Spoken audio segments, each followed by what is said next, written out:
The package arrived 3 days after they buried her brother. Mara Solano stood at the kitchen counter in her dead brother's apartment, still wearing his oversized flannel like a second skin, and she stared at the brown cardboard box with the same specific dread she'd been carrying since the memorial. It was addressed to her. Not to Dano's old address, not forwarded. Addressed to her here at an apartment she'd only been using for a week while she sorted his affairs. Her name written in his handwriting. She didn't open it right away. She made coffee. She watched the condensation track down the window that looked out over the colony's mid-ring corridor. The slow pedestrian drift of people who didn't know her brother was dead yet, who maybe hadn't heard, who moved through their morning like the world still made the same shape it had before. She drank the coffee standing up, and then she opened the box. Inside was a data chip, archaic, the kind used in secure field recorders, and a handwritten note that said only, "Don't go to anyone official. Watch this first." I love you. Dano had been a journalist. A real one, the kind that got called paranoid at dinner parties by people who would later nod gravely when he was proven right. He'd been embedded with 3 different refugee networks across the outer settlements. He'd testified before the Compact Assembly twice. And 6 weeks ago, someone had flagged his credentials as fraudulent and had him remanded to a detention processing center off Waystation 11. He was dead of a cardiac event within 48 hours. He was 34 years old and had never had a heart problem in his life. Mara plugged in the chip. Dano's face appeared on the screen, close and slightly blurred the way it always was when he filmed himself on a field recorder. He was somewhere with bad light, a low ceiling, the sound of ventilation in the background. He looked tired in a way that went past sleep deprivation. He looked like a man who had learned something he couldn't unlearn. "Okay," he said. "If you're watching this, something went wrong. I'm sorry, I'm going to try to be quick." He wasn't quick. He talked for 53 minutes. Mara watched it twice. The Verith had been on Earth for 11 years before anyone who wasn't in a government building found out about them. That was the first thing Dano had learned. Not that aliens existed. Everyone knew that, had known for decades. The Compact was built on that foundation. But that the specific species known in classified documentation as the Verith had been operating on Earth, embedded within human infrastructure, for over a decade without public disclosure. Not as diplomats, not as observers, as something that didn't have a clean translation in any language Dano had found, but which the one source he'd managed to cultivate described as tastemakers. The word in their own language, Dano said on the recording, rubbing the back of his neck, really translates to something like, the ones who curate the herd. They're not conquerors. That's the thing people will get wrong when this comes out. They don't invade. They don't fight. They find species that are close to some kind of tipping point. Social, technological, doesn't matter. And they get inside the information systems, the media, the networks, and they start to shape what people believe is true. He leaned forward. His eyes were very still. They've done it to 11 other species. We're number 12. Mara was not, by temperament, a person who chased ghosts. She was an engineer. She fixed things that were broken using tools she could hold in her hands. She had always privately considered her brother's work brave and necessary and slightly exhausting. The way you feel about a sibling who is better than you at something that also terrifies you. But she was also the person who had taught Dano to ride a bicycle, who had held his hand at their father's funeral when he was 12 and she was 16. Who had driven 4 hours through a winter storm to sit in a waiting room for 6 hours when he had an appendectomy and hadn't told anyone it was happening because he didn't want to be a bother. She knew him in the specific granular way you only know someone you grew up with, all the textures and the tells. He wasn't paranoid. He wasn't unstable. He'd been killed because he'd found something real. She started with the names in his notes. The first name was a woman called Theo Bassett, who ran a media literacy nonprofit out of Crescent Station, and who, according to Dano's files, had been trying to get a formal inquiry opened into Compact information protocols for 3 years. Mara messaged her through 4 layers of encrypted relay, the way Dano's recording had instructed. Theo responded in 2 hours. Her first message was just, "How much do you know?" Mara wrote back, "Enough that I'm scared. Not enough to do anything about it." Theo wrote, "That's the right amount. Don't go anywhere until I contact you again." She went somewhere. She couldn't help it. She was an engineer. She spent the next 6 days in Dano's apartment, which she'd stopped thinking of as Dano's apartment, and started thinking of as the archive. Going through every file he'd left on every chip, and drive and scribbled notebook page, cross-referencing, building maps of connection. It was the same process she used when she was tracking a fault in a structural system. You followed the threads. You looked for the place where the pattern broke. You asked what force would have to be acting on the system to produce the deviation you were seeing. The deviation she kept coming back to was this. For the last 4 years, every major push toward independent human news infrastructure, every cooperative network, every encrypted mesh system, every attempt to build communication channels outside compact licensed carriers, had failed. Not through lack of interest or funding, through a specific sequence of events, credibility attacks, regulatory interventions, equipment failures traced to manufacturer defects that were later quietly retracted. The pattern was too consistent to be coincidence, and it was too specific to be human institutional inertia. Something was pruning the tree, selectively, carefully, with a long view. She was still staring at the pattern map she'd built on Dano's wall. Physical string and printed nodes, old-fashioned, the kind that couldn't be remotely accessed. When Theo Bassett finally called, "I need you to come to me," Theo said. She looked like someone who had also been sleeping badly. Not virtually, in person. "Can you get to Crescent?" "Yes. Bring everything physical. Leave nothing in the apartment that you can't afford to lose." Mara looked at the wall. "I'll need a few hours. You have 12. After that, I don't know if it's safe." She photographed every node on the wall before she pulled it down. She transferred what she could to 3 separate physical chips, distributed them in 3 separate hidden pockets of her bag, and then she sat for a moment in the empty kitchen and did something she hadn't done yet. She let herself be afraid. Not the background static of unease she'd been running on for a week. Real fear, the specific cold clarity of it. She was carrying information that had gotten her brother killed, traveling toward a woman she'd never met, trying to understand a threat that operated by making people doubt their own perception of reality. She had no training for this. She was a structural engineer. She fixed load-bearing problems. Then she thought, load-bearing. She thought about what Dano had said in the recording, that the Vareth didn't conquer, they shaped belief. That their entire method depended on humans not trusting their own pattern recognition. On humans looking at the shape of the manipulation and second-guessing whether the shape was real. She picked up her bag and went to the transit hub. Crescent Station smelled like recycled air and machine oil, and the specific synthetic coffee that all stations seemed to use regardless of which corporation ran their food services. Mara had spent 6 years living on stations of various sizes, and she found the smell grounding in a way she couldn't entirely explain. It smelled like work. It smelled like humans who had built something functional out of nothing, far from anywhere, through stubbornness and ingenuity, and the willingness to accept imperfect solutions that kept you alive. Theo Bassett was waiting at a maintenance access corridor that wasn't marked on the public maps. She was small, somewhere in her 50s, with the specific quality of stillness that Mara associated with people who had been in dangerous situations. Enough times to stop performing calm and simply be it. "You're the engineer," Theo said. "You're the one who's been trying to get an inquiry opened for 3 years. 3.5. A small, dry smile. "Come on." There were 7 of them in the room behind the maintenance corridor. Mara recognized 2 names from Dano's files. The others were introduced by first name only, which she respected. They had the look of people who had been at this for a long time. Not broken, not hopeless, but weathered in a specific direction. Worn smooth by the pressure of being right about something no one wanted to hear. Theo pulled up a display that showed a map of compact information infrastructure. "Your brother's contribution," she said, "was the proof of mechanism. We knew the outcomes. We could see the pattern. What we couldn't demonstrate was the active agent." She indicated a cluster of nodes near the center of the map. He traced 3 specific interventions to a single source. A shell company called Pelagi Holdings that exists in 14 jurisdictions and owns nothing you can touch but has administrative access to licensing approval for every independent media operation in the inner systems. And Pelagi, one Uther said, a man named Cass, with the hands of someone who worked with hardware, traces back to a board that hasn't met in person in 9 years, and whose members, when you dig far enough, are names that don't appear in any human registry. Mara looked at the map.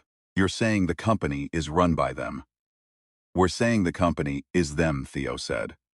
Or close enough that the distinction doesn't matter practically. They don't need to own the press directly. They just need to control who gets to operate it. And what they shape, the woman beside Cass said. She had introduced herself as Pell. She had the focused attention of a scientist. Isn't the news. It's the frame around the news. What gets treated as serious? What gets labeled fringe? Who gets described as credible? And who gets described as troubled? She paused. Your brother was described as troubled, in 6 separate outlets, in the 48 hours before his detention. Mara was very quiet for a moment. How many people know about this room, she said finally. 8, Theo said, including you. Then we have a load-bearing problem. Everyone looked at her. Whatever we build to get this out, Mara said, has to be something they can't prune the way they pruned everything else. It has to be distributed. No single point of failure. No licensing dependency. She was already thinking in structure, in stress and load, in the geometry of systems that couldn't be cleanly cut, and it has to move faster than their response time. Cass was looking at her with the careful attention of someone recalibrating an assumption. You're an engineer. I build things that don't fall down. It took 31 days. Not because the technical problem was impossibly hard. It was hard, but not impossible.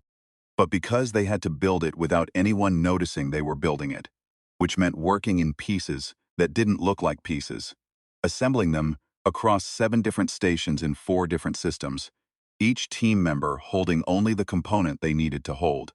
Mara slept 4 and 5 hours a night. She ate station food and drank too much coffee, and spent her days rebuilding the mesh relay architecture from first principles, stripping out every dependency point that could be externally revoked. She thought about load distribution. She thought about the difference between a structure that was strong and a structure that was resilient. The way a strong structure resisted force and a resilient structure absorbed and redistributed it, so that cutting any single node only made the rest of the network pull closer together. She thought about Dono. She thought about him at strange moments, not the grief, which she'd made a specific agreement with herself to carry but not be consumed by, but the small, specific things. The way he took notes in margins. The way he would go still and very focused when someone was explaining something to him, like he was already filing it. The way he'd called her 3 weeks before his detention, just to talk, just to catch up, and had said at the end, "You know I'm proud of you, right? The things you build." And she had laughed and said something deflecting, and now she thought, he knew. He knew something was coming and he'd called to say it without saying it. She wired a routing node in a maintenance shaft on Way Station 4 and thought, I know, Dano. I'm building something the Verith. Pell had explained during one of the long nights of planning, had a specific evolutionary relationship with information that was genuinely unlike anything in human psychology. They had developed, over a period of something like 40,000 years, an almost perfect sensitivity to what Pell called a narrative coherence. The degree to which a population's shared story-ups itself hung together without contradiction. They could read the coherence of a civilization's information environment, the way a human might read the structural integrity of a building, and they were extraordinarily good at identifying the specific load-bearing lies that, if carefully introduced, would cause a civilization to begin doubting itself into paralysis. They've done it 11 times, Pell said, each time the target civilization fragments. Not through war, not through resource deprivation, through the systematic erosion of its ability to trust its own perception. They argue themselves to death, or they hand governance over to whoever promises to resolve the confusion, which is always eventually someone friendly to the Verith. And the compact? Mara asked. The compact is the friendlier governance. Pell's voice was flat, not a takeover, a management structure, very elegant. Mara thought about this for a long time. But they miscalculated something, she said. Pell tilted her head. They've been at this for 11 years, Mara said, and we're still not fragmented. The independent networks kept growing back. Dano kept reporting. You kept pushing. The thing they're pruning keeps regrowing. She paused. Whatever they're optimizing for, narrative coherence, belief management, whatever the model is, it's not accounting for something. For what? Mara thought about the flannel hanging in the archive apartment, about the string map on the wall, about her brother's handwriting on a cardboard box addressed to her, at an address he had no way to know, as though he had counted on her, finding her way to it even after he was gone. "For the fact that we do this anyway," she said. "Even when we know it won't work, even when we lose." She shook her head. "They modeled us as rational actors. We're not rational actors. We're stubborn in ways that don't make evolutionary sense." The broadcast went live on a Tuesday morning, station time. Not a single broadcast. That was the point. That was the whole architecture of it. 4,000 simultaneous relay nodes across 9 systems, each one independently capable of originating and forwarding content. None of them licensed through Pelagi Holdings or any of its subsidiaries, each one tied to a distributed ledger that made the content immutable once transmitted. You could silence one. You could silence 100. You could not silence 4,000 without a response time that would require a level of coordinated action the Verith had never needed to develop, because no target civilization had ever made them need it. The content was Dano's recordings, his notes, the full documentation of the Pelagi structure, Pell's analysis, the testimony of 3 former Compact information officers who had agreed, after 31 days of very careful conversations, to attach their names to a joint statement, and Mara's engineering documentation of the relay network itself, posted openly, every schematic, every protocol, the full blueprint, not as evidence, as an invitation. Here is how this was built. Build more. She was sitting in a transit lounge on Crescent Station when the acknowledgement signals started coming back, the little pings of nodes confirming receipt and relay, 4,000 lights coming on across a network map on her handheld, and she felt something she hadn't felt in 31 days, which was that the weight she'd been carrying had shifted, not lightened, shifted, redistributed across a structure designed to hold it. The official response came in 7 hours. It was more confused than aggressive, which Mara had anticipated. The Verith's entire methodology was built for a world in which information moved through controllable channels. Pelagi Holdings filed 14 simultaneous injunctions against 14 different nodes, which was like trying to stop a flood with 14 buckets. 3 Compact officials issued statements describing the broadcast as misinformation, which had the effect, entirely predictable to anyone who had spent 31 days thinking about information dynamics, of making the broadcast the most searched topic in the inner systems for the next 48 hours. By the end of the week, 6 independent parliamentary inquiries had been announced. Pell was interviewed on 11 platforms. A Compact Assembly member who had been quietly sitting on Dano's original testimony for 4 months announced that she was releasing the full record. None of this meant it was over. Mara was clear-eyed about that. The Verith were patient. They had 4,000 years of practice at this particular game, and they would adapt and try again, and the pruning would continue in whatever new form became available to it. This was not a victory so much as a reconfiguration, a moment when the network of people who knew became too large and too distributed to be quietly managed. But that was something. She called her father the night after the broadcast. He was 71 and had been forgetting things in a soft and gradual way for 2 years, names and dates drifting, though his personality remained intact. Still precise, still wry, still the man who had told both of his children that the most important thing you could do was pay attention. He was in assisted living on a station in the inner ring. He had seen the news. "Dano," he said, when she told him everything, not asking, just saying his name. "Yeah," she said. He was quiet for a moment. Then, "You're sure about the relay design? The distributed architecture?" She blinked. "What? I'm asking if you're sure about the architecture. Whether it'll hold." She almost laughed. She felt something knot and release in her chest. "I'm sure, Dad, good." Another pause. "I had a feeling about you two. From when you were small." His voice had the careful quality it got when he was navigating his own memory, checking his footing. Dano was the one who asked why. You were the one who figured out how, he exhaled. "I'm glad you still are." She sat with that for a long time after the call ended. The transit lounge had emptied out around her. The relay map on her handheld still showed the network, 4,000 points of light, holding, redistributing, neither strong nor fragile but resilient in the specific engineering sense of the word. She thought about the Verith trying to model this, trying to account for a species that would rebuild the same structure after it was cut down, that would pass information forward, through grief and flannel shirts and cardboard boxes, with handwriting on them, that trusted the recipient to find their way. A species that was not rational, not optimal, Not especially good at knowing when to stop, she thought.